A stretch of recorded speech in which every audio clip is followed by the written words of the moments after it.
नमस्कार। हमारी पौराणिक कथाओं में कुछ ऐसे कमाल के किरदार हैं जिनके बारे में कहा जाता है कि वो अमर हैं। आज हम उन्हीं 8 महापुरुषों की दुनिया में चलेंगे और उनकी इस रहस्यमयी कहानी और विरासत को समझने की कोशिश करेंगे। लेकिन इस सफर पर आगे बढ़ने से पहले एक सवाल पर थोड़ा रुकते हैं। जब हम कहते हैं अमर, तो इसका असली मतलब क्या होता है? क्या बस कभी ना मरना, या फिर इसका कोई गहरा मतलब भी है? चलिए, इसी दिलचस्प सवाल के साथ पड़ताल शुरू करते हैं। अच्छा, तो हमारी ये जो खोज है ना, ये शुरू होती है एक बहुत ही जाने पहचाने आशीर्वाद से। हम सब ने कभी ना कभी बड़ों से चिरंजीवी भवः का आशीर्वाद जरूर सुना होगा, है ना? इसका सीधा सा मतलब है लंबी आयु हो। पर यह सिर्फ एक शुभ कामना नहीं है, यह हमारी संस्कृति में लंबी और सेहतमंद जिंदगी की गहरी कामना का प्रतीक है। और जानते हैं, यहीं से अमरता का पूरा कॉन्सेप्ट जुड़ता है।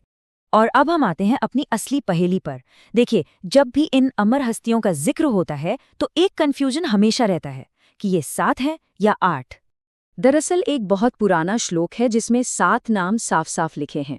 अश्वत्थामा, राजा बलि, वेद व्यास, हनुमान, विभीषण, कृपाचार्य और परशुराम। और इन्हें ही सप्त चिरंजीवी कहा जाता है।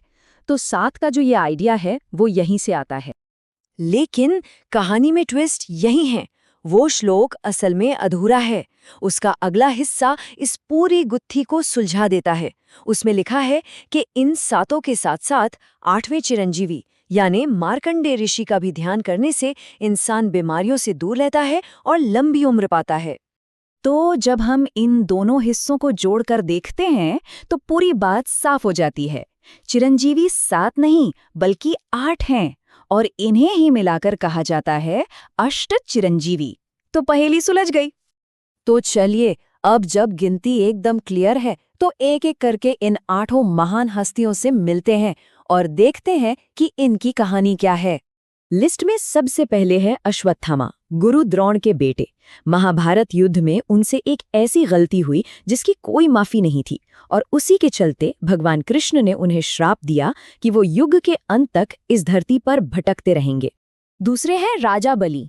वो अपनी दानवीरता के लिए इतने मशहूर थे कि भगवान विष्णु खुद वामन अवतार लेकर उनकी परीक्षा लेने आए और उनकी दानशीलता से खुश होकर उन्हें अमरता का वरदान दिया। फिर आते हैं वेद व्यास।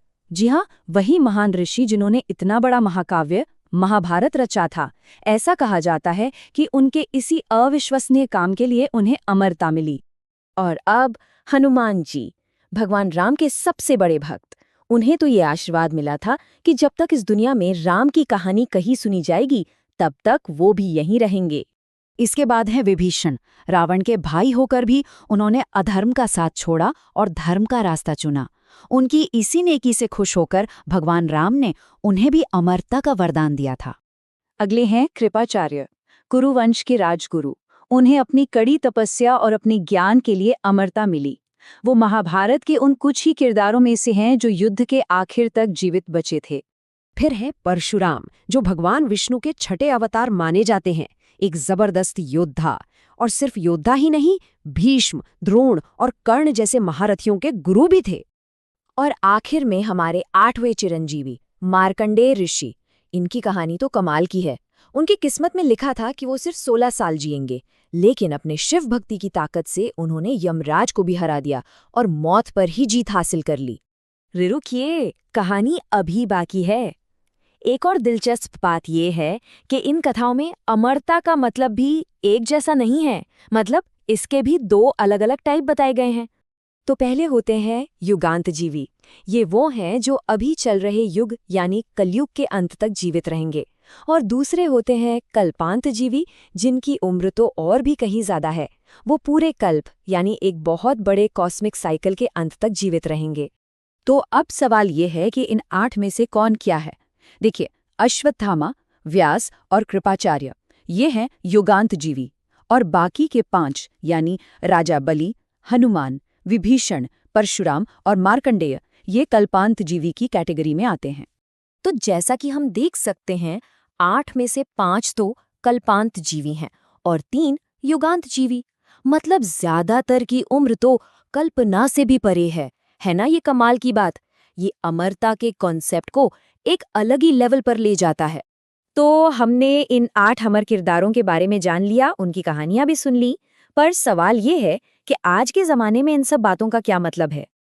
देखिए, उस श्लोक का जो सार है वो ये है कि इन 8 चिरंजीवियों को सिर्फ याद करने का भी एक गहरा आध्यात्मिक फायदा है।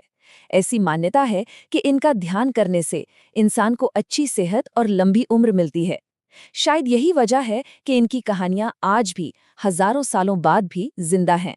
और यहीं पर हम एक बहुत बड़े सवाल पर आके रुकते हैं। इन किरदारों की उम्र तो लंबी है ही, पर जरा सोचिए, उनकी कहानियां और उनकी विरासत तो उससे भी कहीं ज्यादा जी चुकी हैं। तो फिर सच्ची अमरता क्या है? क्या ये शरीर का हमेशा रहना है, या फिर उन विचारों और कर्मों का अमर होना है जो वक्त के पार जाकर भी लोगों को प्रेरणा देते रहें? इस सवाल पर जरूर सोचिएगा।